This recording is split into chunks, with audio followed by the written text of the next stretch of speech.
Hello प्यारे बच्चों, कैसे हैं आप लोग। आई होप बहुत अच्छे होंगे और कल के क्वेश्चन की क्लास को आपने एंजॉय किया होगा। क्वेश्चन आप लोगों को समझ में आया होगा और उसके पहले जो भी चैप्टर पढ़ाया गया था वो आपने समझ लिया होगा कि कैसे पढ़ना है और किस तरह से क्वेश्चन बनते हैं। आज हमारा नेक्स्ट चैप्टर है आर्ट एंड कल्चर में और आज हम पढ़ेंगे वास्तुकला को और आज भी आपको बहुत सारी अच्छी चीज़ें जानने को मिलेंगी। आज की क्लास भी बहुत इंपॉर्टेंट है और एग्जाम में यहाँ से क्वेश्चन भी बहुत ज़्यादा बनते हैं। तो चलिए आज की क्लास की शुरुआत करते हैं। और आज जो आपका क्लास है ये है भारतीय वास्तुकला। और आप जानते हैं हमारा जो वास्तुकला है ये जुड़ा हुआ है स्थापत्य कला से, यानी कि भवन निर्माण कला से जुड़ा हुआ है आपका वास्तुकला। जो वास्तुशास्त्र है ये इसी से संबंधित होता है। तो चलिए देखते हैं क्या है आज की क्लास में। सिंधु घाटी सभ्यता के जो स्थापत्य हैं ये हमारे लिए सबसे ज़्यादा खास हैं, क्योंकि सिंधु घाटी सभ्यता के पहले का जो मानव का जीवन है इसमें स्थापत्य का कोई खास जो है वजूद देखने को नहीं मिलता। क्योंकि आप जानते हैं कि पहले के जो मानव हैं वो आदिवासी थे, वो आदि मानव थे, वो गुफाओं में रहते थे, पेड़ की छांव में रहते थे, कहीं भी रह लेते थे। तो उनका कोई भवन नहीं होता था, उनके पास कोई घर नहीं होता था। नवपाषाण काल आते आते मानव ने कच्ची ईंटों का मकान बनाना शुरू किया या घास फूस की झोपड़ियों में रहना शुरू कर दिया था, जो कि स्थापत्य की दृष्टिकोण से कुछ खास नहीं है। सिंधु घाटी सभ्यता के लोगों ने ही सबसे पहले स्थापत्य के क्षेत्र में विकास किया और इनकी जो स्थापत्य कला है ये अपने आप में काफ़ी आश्चर्यजनक है, काफ़ी बेस्ट है, बेहतरीन है, शानदार है। जो कि अगर आप बात करें वर्तमान की तो आपको ये जानकर बहुत आश्चर्य होगा कि जिस तरह का कल्पना हम वर्तमान में स्मार्ट सिटी के रूप में कर रहे हैं कि हमारी जो स्मार्ट सिटीज़ होंगी वहाँ पे चौड़े रोड होंगे, चौड़ी गलियाँ होंगी, पक्की नालियाँ होंगी, जहाँ पे पानी की निकासी की अच्छी व्यवस्था होगी और सारी चीज़ें बहुत ही व्यवस्थित होंगी, कहीं से कोई भी दिक्कत नहीं होगी। इसी तरह की व्यवस्था सिंधु घाटी सभ्यता के लोगों ने किया था। आपको जानकर के आश्चर्य होगा कि आज से सदियों पहले ईसा पूर्व में 3500 ईसा पूर्व से लेकर के 1700 ईसा पूर्व के बीच में सिंधु घाटी सभ्यता अपनी चरम स्थिति पे थी। और इस समय सिंधु घाटी सभ्यता के लोगों ने जो नगर बसाया था उस नगर का आज भी आदर्श रूप हमें देखने को नहीं मिलता है। अब जो हम स्मार्ट सिटी की कल्पना कर रहे हैं उस तरह की व्यवस्था अब हम स्मार्ट सिटी में देने जा रहे हैं, यानी कि कहीं ना कहीं हमारी जो स्मार्ट सिटी की परियोजना है ये सिंधु घाटी सभ्यता के नगर नियोजन से ही प्रेरित है। हम अपने उन सदियों पुराने पूर्वजों से सीख रहे हैं जिन्होंने ये व्यवस्था, ये चमत्कारिक जो निर्माण था सालों पहले या सदियों पहले ही कर रखा था। बहुत ही खूबसूरत थी, बहुत ही अद्भुत था उनका जो संरचना था। तो यही है आपके लिए आज खास। भारत में सर्वप्रथम हड़प्पा सभ्यता में सुव्यवस्थित स्थापत्य निर्माण के साक्ष्य प्राप्त होते हैं। हड़प्पा सभ्यता भारतीय संस्कृति की लंबी एवं वैविध्यपूर्ण कहानी का प्रारंभिक बिंदु है। ये अपने आप में विविध तरह की कहानियों को दर्शाते हैं, विविध तरह के आश्चर्यजनक चीज़ों को बताते हैं और बहुत सारे रहस्यमय जो है यहाँ से चीज़ें हमें जानने को मिलती हैं। और ये जितना ही यहाँ की अद्भुत हैं सारी चीज़ें, उतना ही अद्भुत तरीके से ये सभ्यता समाप्त हुई थी, जिसके बारे में आज तक कोई खास प्रमाण हमें नहीं मिलता है। तो देखते हैं सिंधु घाटी सभ्यता क्यों रहती है चर्चाओं में, क्यों आज भी हम उसे याद करते हैं और क्यों वो हमारी चर्चा का बिंदु है आज। तो नगर स्थापत्य योजना जो यहाँ का है ये सबसे विशेष है। आपको पता है सिंधु घाटी सभ्यता जब आई थी मतलब जब हमारे सामने आई तो रेलवे लाइन बिछाया जा रहा था, उस दरमियान हमें एक स्थल जो है खुदाई के दरमियान मिला और उस स्थल का नाम था हड़प्पा और उसी के नाम पे हमने उसका नाम हड़प्पा सभ्यता रख दिया। लेकिन आगे चल कर के खुदाई के दरमियान जब सिंधु घाटी नदी के आसपास बहुत ज़्यादा नगर मिलने लगे तो हमने इस सभ्यता का नाम रख दिया सिंधु घाटी सभ्यता। लेकिन जैसे जैसे और भी खुदाई चली और अध्ययन इस पर जारी रहा तो पता चला कि इनका जो नगर नियोजन था ये अद्भुत था, बहुत ही आश्चर्यजनक तरीके से इन्होंने सारी व्यवस्थाएं की थी। तो हमने इसको एक और नाम दे दिया नगरीय सभ्यता। और इतना ही नहीं, हमें खुदाई में ये भी पता चला कि इनके पास एक और भी साइंटिफिक तरीका था। ये तांबे के साथ टीन को मिला करके कांसा बनाते थे, कांसे का निर्माण करते थे जैसे कि वर्तमान में हम करते हैं। और इनके पास कांसे के हर तरह के हथियार और मूर्तियाँ, बर्तन, मनके सब कुछ पाए गए, जिससे हमें पता चला कि इन्हें एक अद्भुत तकनीक भी पता था, ये कांसा बनाना जानते थे। इसीलिए इन्हें कहा गया कांस्ययुगीन सभ्यता, यानी कि सभ्यता के अब 4 नाम हो चुके थे। और ये खुदाई जारी रही, खुदाई यही नहीं रुकी और आगे चल कर के जब घग्गर नदी के आसपास बहुत ज़्यादा बस्तियां मिलने लगी, सिंधु घाटी नदी से भी ज़्यादा बस्तियां घग्गर के आसपास मिलने लगी, तो एक बार फिर से चर्चा में आ गया कि अब हम इसका नाम क्या रखें, क्या इसका नाम घग्गर सरस्वती रख दिया जाए सभ्यता। तो यहाँ पे विद्वानों का पैनल बैठा और उन्होंने निष्कर्ष निकाला कि इसका जो सबसे ऑथेंटिक नाम होगा ये होगा हड़प्पा सभ्यता, जो कि पहला जो स्थल है ये हड़प्पा ही सामने आया है और इसी के आधार पर इसका ऑथेंटिक नाम रख दिया गया हड़प्पा सभ्यता। तो अब अगर एग्जाम में क्वेश्चन बने कि सिंधु घाटी सभ्यता का सबसे ऑथेंटिक नाम क्या है, सिंधु घाटी सभ्यता, हड़प्पा सभ्यता, नगरीय सभ्यता या कांस्ययुगीन सभ्यता, तो आपको बताना होगा कि हड़प्पा सभ्यता। और अगर उपरोक्त सभी का ऑप्शन है तो उपरोक्त सभी सही हो जाएंगे। तो हम देख लेते हैं सिंधु घाटी सभ्यता का नगर नियोजन। आपको आज जो खास बातें बतानी है ये है कि सिंधु घाटी सभ्यता का जो नगर है ये मोस्टली या तो जो है वर्गाकार है या तो ये आयताकार है। ये जितने भी मोस्टली फेमस नगर पाए गए हैं वो या तो वर्गाकार हैं या वो आयताकार हैं।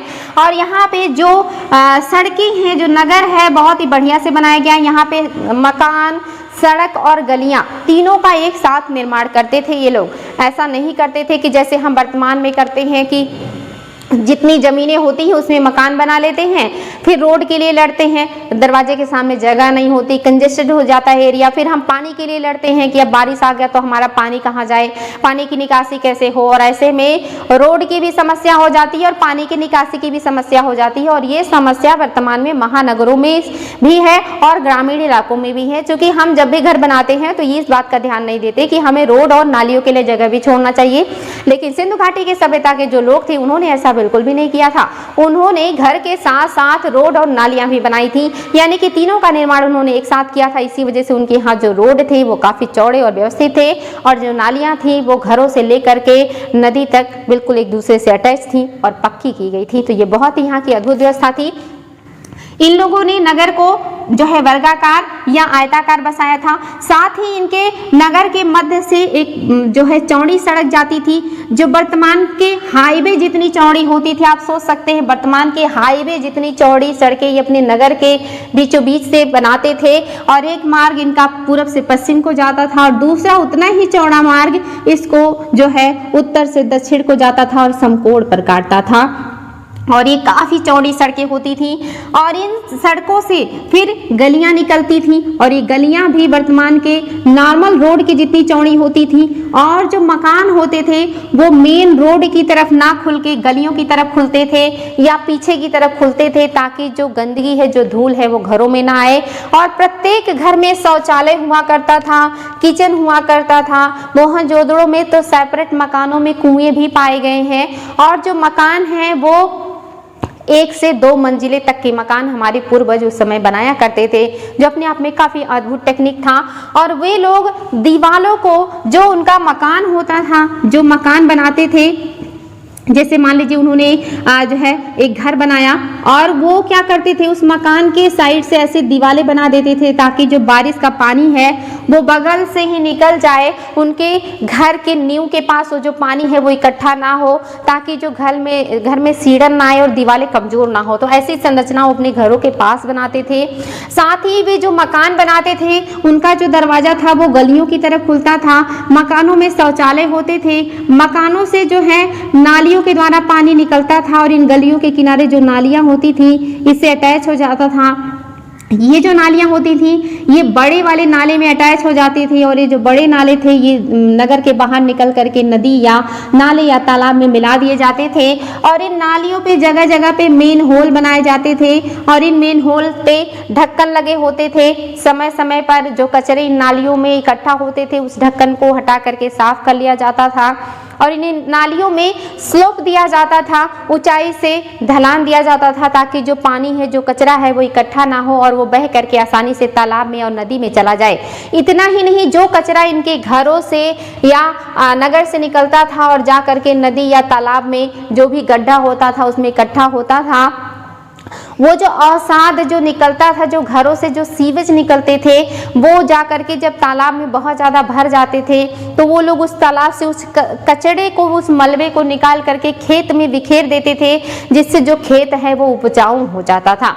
सोचिए कितनी अद्भुत थी इन लोगों की थिंकिंग, कितना ब्रॉड ये लोग सोचते थे कि उन्होंने उस जमाने में भी अपने घरों में किचन, शौचालय, पानी की व्यवस्था और जो है नाले की व्यवस्था, वो भी पक्की नाले की व्यवस्था किया था। इन्होंने नालों को पक्का रखा था, भले इनके रोड कच्चे थे। हालांकि मोहनजोदड़ो में सड़क के पक्कीकरण का भी साक्ष्य मिला है, अन्य जगहों पर सड़क जो है वो कच्चे हैं लेकिन नालियों को इन्होंने पक्की किया था ताकि जो पानी है वो रिसे ना और जो कचरा है वो उसी में बंद रहे और वो बाहर नगर के निकल जाए। तो इतनी खूबसूरत इनकी व्यवस्था थी जो सिंधु घाटी सभ्यता के लोगों ने बनाया है। इनका मकान अद्भुत है, इनकी नालियां अद्भुत है, इनका नगर नियोजन अद्भुत है और मोहनजोदड़ो में एक विशाल अन्नागार मिला है जहाँ पर अन्न का भंडार किया जाता था। ऐसे अन्नागार अन्य नगरों में भी पाए गए हैं, लेकिन मोहनजोदड़ो का जो अन्नागार था ये काफी बड़ा था। साथ ही मोहनजोदड़ो से एक विशाल स्नानागार भी मिला है। शायद उसका उपयोग विशेष अवसरों पर धार्मिक अनुष्ठान के लिए किया जाता था, जहां पर लोग सामूहिक रूप से स्नान किया करते थे और ये स्नानागार काफी बड़ा था। और इस स्नानागार में जो है उत्तर से दक्षिण, जो उत्तर और दक्षिण से सीढ़ियां बनाई गई थी, नीचे उतर करके आप उसमें स्नान कर सकते थे। और इस स्नानागार के 3 तरफ से बरामदे बने हुए थे और उन बरामदों में जो है कमरे बनाए गए थे जहां पे आप नहा करके कपड़े चेंज कर सकते हैं। ऐसी व्यवस्था सिंधु घाटी सभ्यता में उस स्नानागार के पास था कि वहां पर आप स्नानागार में नहाने के बाद जाकर के कपड़े चेंज कर सकते थे। साथ ही वो जो स्नानागार था वो पक्का किया गया था, उसमें जो है जिप्सम का उपयोग करके उसको पक्काकरण किया गया था। साथ ही उसके फर्श पर बिटुमिनस भी डाला गया था ताकि जो पानी है वो रिसे ना, नीचे ना जाए। इतना ही नहीं, उस जो जलाशय था या जो उनका स्नानागार था उसमें स्वच्छ पानी लाने के लिए कुएं की व्यवस्था की गई थी और वो जो स्नानागार है जब उसका काम खत्म हो जाता था तो उसमें से पानी के निकासी की व्यवस्था की गई थी ताकि पानी उसमें सड़े ना। इतनी खूबसूरत और उन्नत उनकी सोच थी कि वो पानी को लाना भी जानते थे उसमें और वहाँ से पानी को निकालना भी जानते थे।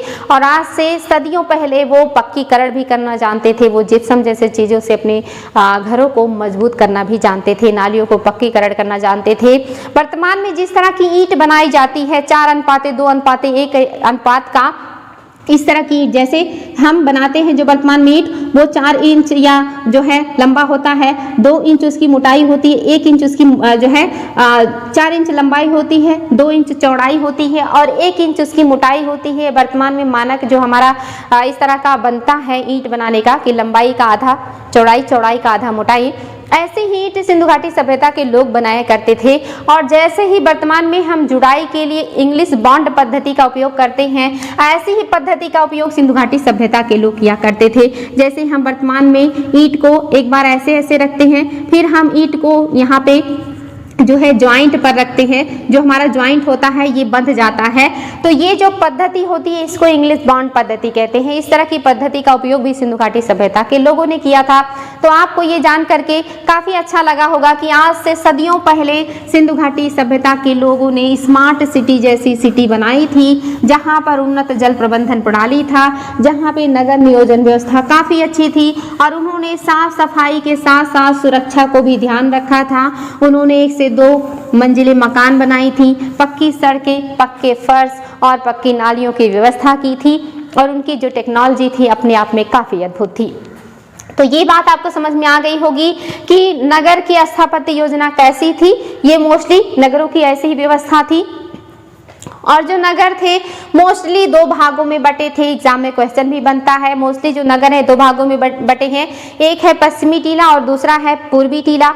जो पश्चिमी टीला है ये अपेक्षाकृत ऊंचाई पर है और इसको चारों तरफ से बाउंड्री से घेरा गया है, दुर्गीकृत किया गया है। इसमें जनसंख्या कम है, ज़्यादातर इसमें धनी लोग हैं। और जो पूर्वी टीला है ये अपेक्षाकृत निचले स्थान पर है, बड़े इलाके में है, इसको दुर्गीकृत नहीं किया गया है। अपवादिक तौर पर 2 ही जगह ऐसा देखने को मिलता है कि निचले टीले को भी दुर्गीकृत किया गया हो और इसमें निम्न वर्ग के लोग रहा करते थे। ये जो है नगर व्यवस्था था सिंधु घाटी सभ्यता का। 2 भागों में बटा हुआ मोस्टली नगर मिले हैं। आपको अपवाद क्या मिलेगा कि जो आपका कालीबंगा है, कालीबंगा याद रखेंगे बच्चों, ये एग्जाम में बहुत ज़्यादा आता है। कालीबंगा जो है ये 2 भागों में बटा था और इसका दोनों जो है ये दुर्गीकृत किया गया था। ये इंपॉर्टेंट है, कालीबंगा का दोनों भाग दुर्गीकृत था। एक है आपका चान्हुद्रो और ये जो चान्हुद्रो है ये 2 भागों में बटा था, लेकिन इसका एक भी भाग दुर्गीकृत नहीं था। ये भी एग्जाम में क्वेश्चन बनता है। एक आप नाम देखेंगे धौलावीरा जो कि गुजरात के कच्छ में है।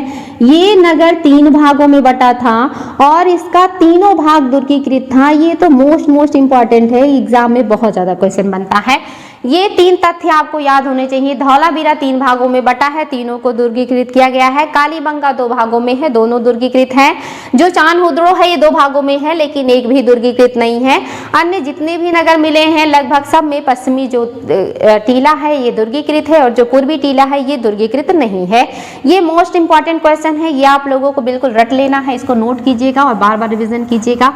ये छोटे बड़े एग्जाम्स में पूछे जाते हैं। अब चलिए हम देखेंगे कि सिंधु घाटी सभ्यता के जो अन्य महत्वपूर्ण नगर हैं उनसे क्या क्या खास चीजें हमें मिली हैं, जहां से एग्जाम में क्वेश्चन बनता है, चाहे वो छोटे हों या बड़े। ये जो है आयोग के फेवरेट होते हैं और ये मोस्टली किसी न किसी एग्जाम में जरूर क्वेश्चन बने होंगे। जो भी तथ्य मैं आपको बताने वाली हूँ एक एक पॉइंट्स बहुत इंपॉर्टेंट है। तो शुरुआत कर लेते हैं मोहनजोदड़ो से, जो अभी तक सिंधु घाटी सभ्यता का सबसे बड़ा नगर माना जाता है, जो वर्तमान में पाकिस्तान के सिंध प्रांत में है। ये तथ्य भी याद रखेंगे, सिंध प्रांत में है और किस नदी के किनारे है? सिंधु नदी के किनारे है।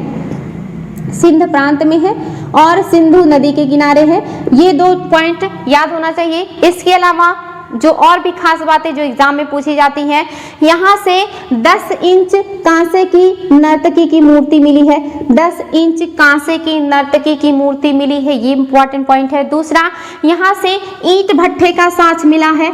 ईंट भट्ठे का साक्ष्य मिला है, ये एग्जाम में आता है। ईंट भट्ठे का साक्ष्य मिला है। साथ ही यहाँ से मलेरिया से लोगों के मरने का जो है साक्ष्य मिला है। मलेरिया से लोगों की मृत्यु हुई थी, ये साक्ष्य भी यहाँ से मिला है।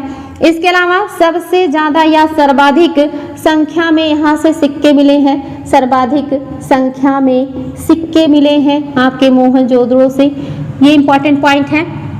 साथ ही बृहद स्नानागार, बृहद अन्नागार और पुरोहित का सभा भवन यहाँ से मिला है, जो कि एग्जाम के दृष्टिकोण से बहुत इंपॉर्टेंट है। इतने पॉइंट आप लोगों को ध्यान रखना है। साथ ही एक और क्वेश्चन एग्जाम में आया है कि सूती कपड़े का साक्ष्य कहाँ से मिला है, तो सूती कपड़े का साक्ष्य भी आपके मोहनजोदड़ो से मिला है। तो ये आपके लगभग 7-8 पॉइंट्स जो एग्जाम में अभी तक पूछे गए हैं वो आप लोगों को रट के रखना है। ये काफी इंपॉर्टेंट है और ये आप लोगों के लिए जो है याद होना चाहिए, क्योंकि ये बार बार एग्जाम में बनता रहता है। नेक्स्ट जो है वो है आपका हड़प्पा, और हड़प्पा भी आपके लिए काफी इंपॉर्टेंट है, क्योंकि हड़प्पा से जो मिला है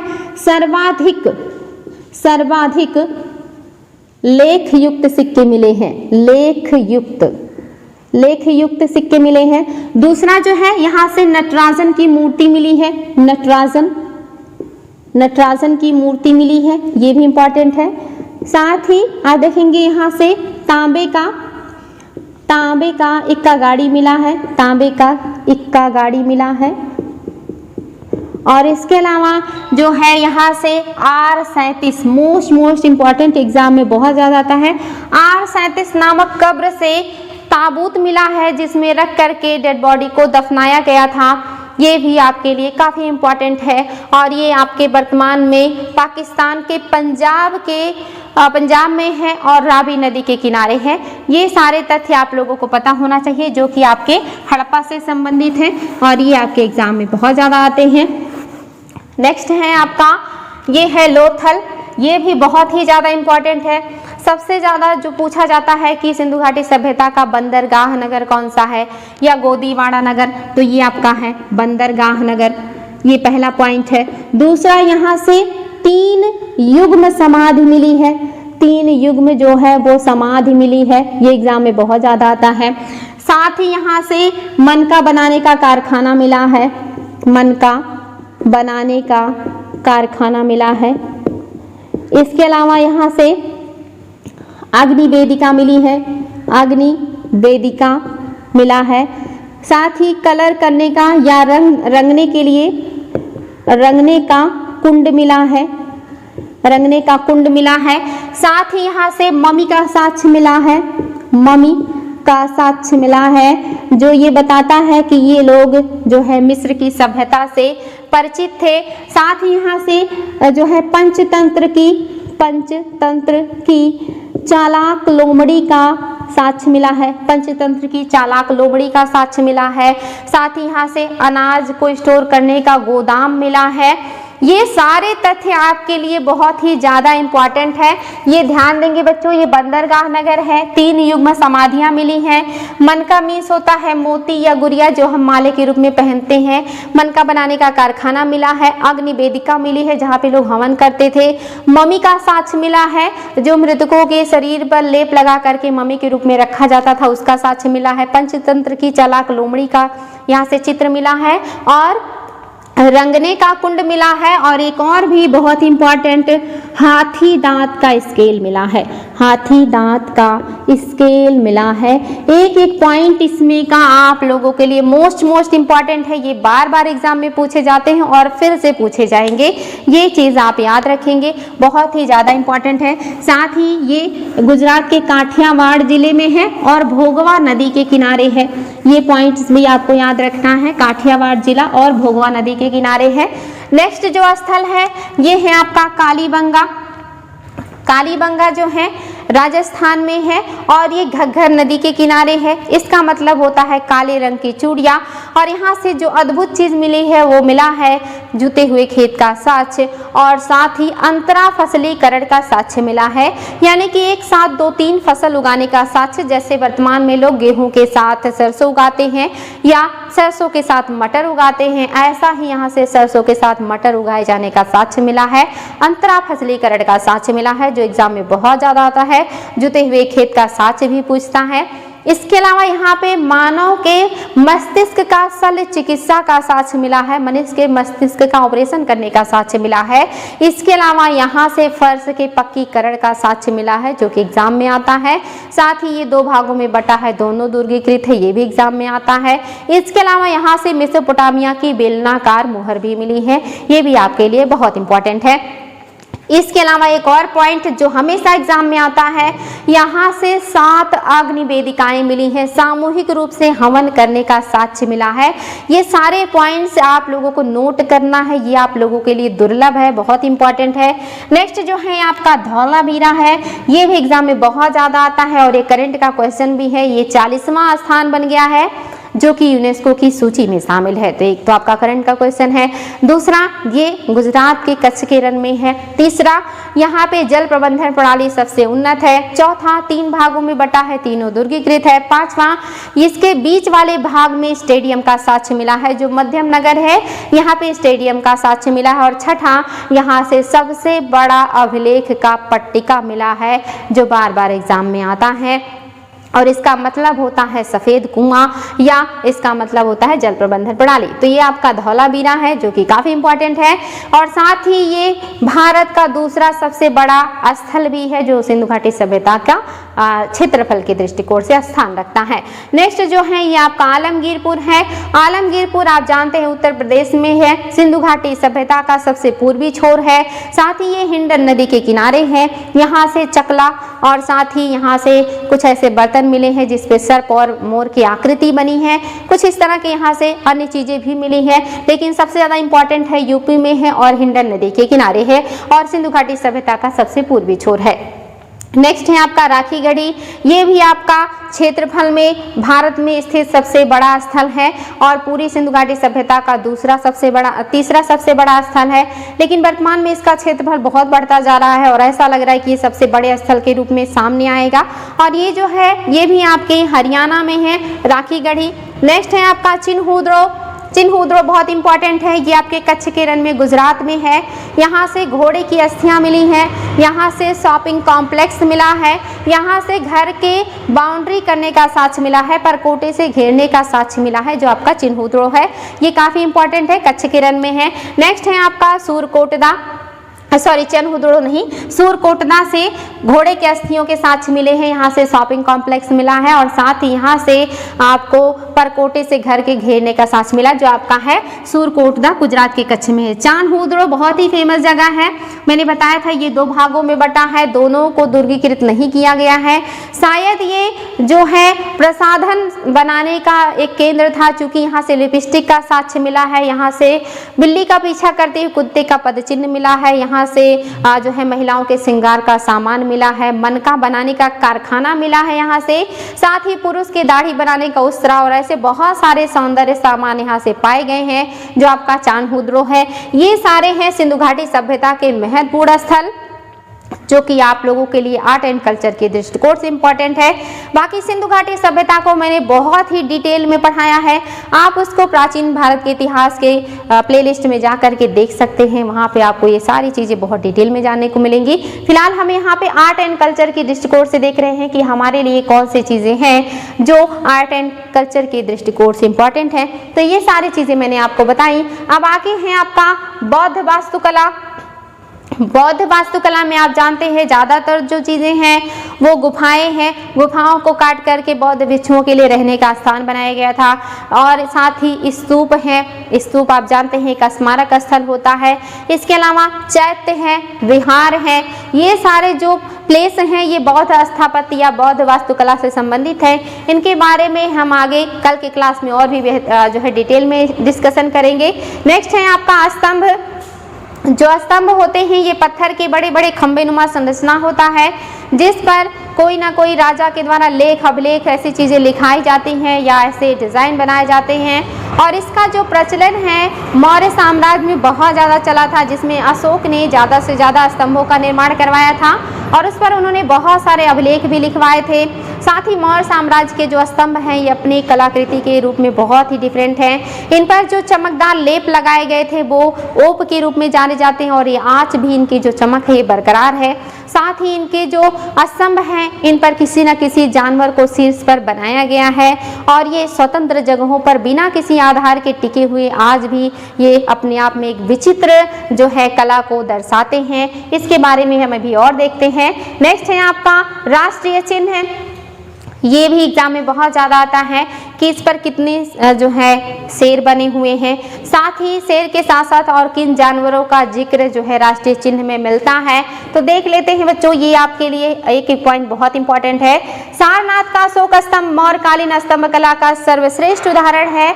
इसके शीर्ष पर 4 सिंह हैं जो एक दूसरे की ओर पीठ किए हुए हैं। इनके नीचे घंटे के आकार के पद्म के ऊपर चित्र बेल्लरी में एक हाथी है, चौकड़ी भरता हुआ एक घोड़ा है, एक सांड है और सिंह है। ये एग्जाम में आता है कि हमारा जो राष्ट्रीय चिन्ह है इस पे कौन से जानवरों का अंकन किया गया है, तो याद रखेंगे हाथी है, घोड़ा है, सांड है और शेर है। ये 4 जानवर जो हैं हमारे राष्ट्रीय चिन्ह में नीचे के पट्टिका में बनाए गए हैं। आगे हैं कि जो है और इनके बीच बीच में एक चक्र बने हुए हैं, एक ही पत्थर को काट कर बनाए गए हैं। इस सिंह स्तंभ के ऊपर धर्म चक्र रखा हुआ है। भारत सरकार ने यह चिन्ह 26 जनवरी 1950 को अपनाया था। एग्जाम में क्वेश्चन बनता है। इसमें केवल 3 सिंह दिखाई पड़ते हैं क्योंकि चौथा दिखाई नहीं देता है, चूंकि वो पीछे हो जाता है। पट्टी के मध्य में उभरी हुई नक्काशी में चक्र है, जिसके दाईं ओर एक सांड है, बाईं ओर एक घोड़ा है, और आप देखेंगे दाईं और बाएं छोर पर अन्य चक्रों के किनारे हैं, और आधार का जो पद्म है ये जो है छोड़ दिया गया है, और फलक के नीचे मुंडकोपनिषद सूत्र लिखा जिसमें है सत्यमेव जयते, और ये देवनागरी लिपि में अंकित है, जिसका अर्थ होता है सत्य का ही विजय हो। तो ये भी एग्जाम में आता है कि जो आपका सत्यमेव जयते है ये किस उपनिषद से लिया गया है, ये मुंडकोपनिषद से लिया गया है। हमारा राष्ट्रीय चिन्ह हमने कब अपनाया था, ये भी क्वेश्चन बनता है। इस पर कितने शेर हैं और शेर के साथ अन्य किन जानवरों का इस पर अंकन किया गया है, और ये कहाँ पे है, सारनाथ में है। ये सारे आपके एग्जाम के दृष्टिकोण से इंपॉर्टेंट है। अब हम देखने जा रहे हैं कि अशोक काल के जो स्तंभ हैं उनकी क्या विशेषता है, और उनको कंपेयर करेंगे हम जो उस समय की अखमनी यानी कि यूनानी साम्राज्य है उनसे, कि क्या हमारी विशेषता है और उस समय जो ईरान की विशेषता है, वहाँ के राजाओं ने जो स्तंभ बनवाए हैं वो हमारे स्तंभ से किस तरह से डिफरेंट है। और ये एग्जाम में क्वेश्चन बनता है। ये IAS तक में क्वेश्चन आ चुका है। पहला पॉइंट है अशोक के स्तंभ एकास्म अर्थात एक ही पत्थर को तराश कर बनाए गए हैं, यानी कि अशोक ने जो स्तंभ बनवाए हैं वो एक ही पत्थर को तराश करके बनाया गया है, उसको जोड़ा नहीं गया है, वो अकेला एक पत्थर है स्वतंत्र रूप से और उसी को तराश करके एक स्तंभ का रूप दिया गया है। जबकि जो ईरानी स्तंभ हैं ये कई टुकड़ों को जोड़ करके बनाए गए हैं, ये एक पत्थर के बने हुए नहीं हैं। नेक्स्ट है अशोक का स्तंभ स्वतंत्र जगहों पर बनाया गया है, खुले स्थानों पर बनाया गया है, लेकिन जो ईरानी स्तंभ हैं ये मोस्टली जो है भवनों में बनाए गए हैं, भवन के अंदर लगाए गए हैं। अशोक के जो स्तंभ हैं इनके शीर्ष पर किसी ना किसी पशु की आकृति है, कहीं पे शेर है, कहीं पे सांड है, कहीं पे गरुड़ है, कहीं पे बैल है, लेकिन ईरानी स्तंभों पर मानव की आकृतियां बनाई गई हैं, ये अंतर है। साथ ही अशोक के स्तंभ बिना चौकी या आधार के भूमि पर टिकाए गए हैं, यानी कि इन स्तंभों के नीचे कोई चौकी या कोई आधार नहीं है, ये बस ऐसे ही खड़ा कर दिए गए हैं और ये आज भी ऐसे ही खड़े हैं, ये गिरते नहीं हैं। लेकिन जो ईरानी स्तंभ हैं ये चौकी पर टिकाए गए हैं। अशोक के स्तंभ नीचे से ऊपर की ओर क्रमशः पतले होते चले गए हैं, चिमनी नुमा संरचना है इनकी, लेकिन जो ईरानी हैं ये नीचे से लेकर ऊपर तक चौड़े ही बने हुए हैं, इनमें ऊपर का जो क्षेत्र है वो संकीर्ण नहीं है। अशोक का जो स्तंभ है ये शीर्ष पर लगी पशु मूर्ति का एक विशेष प्रतीकात्मक अर्थ है, जिसकी समुचित व्याख्या भारतीय संदर्भ में संभव है, यानी कि जो भी ऊपर बनाए गए हैं चित्र वो कुछ न कुछ हमें बताते हैं, दर्शाते हैं जो भारतीय संदर्भ में हैं। और जो आपका ईरानी है ये शीर्ष पे कोई प्रतीकात्मक चिन्ह नहीं बनाया गया है। अशोक के स्तंभ सपाट हैं, जबकि जो ईरानी जो आपके स्तंभ हैं ये गड़ारीदार हैं। तो ये विशेषताएं हैं अशोक के स्तंभ के और दोनों में अंतर है, और आप देख रहे हैं लगभग सब कुछ डिफरेंट है हमारी स्तंभ में और ईरानी कला के स्तंभ में। तो ये इंपॉर्टेंट है बच्चों। नेक्स्ट है आपके कुछ और भी स्तंभ जो पाए गए हैं अलग अलग जगहों पे, जैसे लौरिया नंदनगढ़ का स्तंभ बिहार में है, रामपुरवा का स्तंभ ये भी लौरिया नंदनगढ़ के समीप बिहार में ही है। और रामपुरवा से दो स्तंभ मिले हैं, एक पर सिंह बना है और एक पर बैल बना हुआ है। दिल्ली टोपरा स्तंभ बहुत इंपॉर्टेंट है, क्योंकि दिल्ली टोपरा जो स्तंभ है ये टोपरा से लाया गया जो अम्बाला जिले में पड़ता है, और यहाँ से ले करके आए थे फिरोज शाह तुगलक। ये एग्जाम में आता है। ये दिल्ली टोपरा और दिल्ली मेरठ ये दोनों स्तंभ लेकर के फिरोज शाह तुगलक आए थे। फिरोज शाह तुगलक इसको दिल्ली लेकर के आए थे। एग्जाम में आता है कि दिल्ली टोपरा स्तंभ और दिल्ली मेरठ स्तंभ को दिल्ली में ला करके किसने स्थापित किया था? फिरोज शाह तुगलक ने स्थापित किया था, जो कि बहुत इंपॉर्टेंट है। नेक्स्ट है लौरिया रे राज स्तंभ, ये भी आपके बिहार के चंपारण जिले में है। नेक्स्ट है इलाहाबाद स्तंभ, ये भी काफी इंपॉर्टेंट है, जो कि इलाहाबाद के लाल किले में रखा हुआ है।